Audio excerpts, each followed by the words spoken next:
Hi, in front of me is Hotwav T5 Pro, and today I would like to show you how you can operate vibration setting.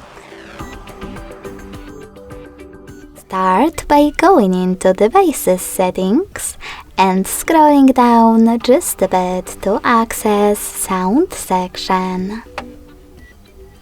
When you're ready, scroll down and click on Vibrate for calls. Now tap on one of those options to apply the best one for your incoming calls.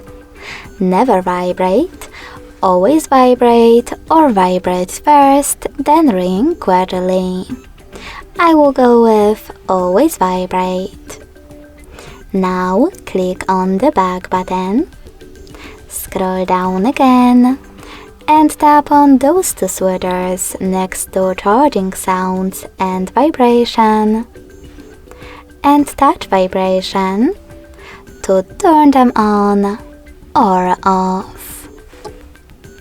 Thanks so much for watching. If you enjoyed this video, don't forget to leave a like, comment and subscribe. Bye!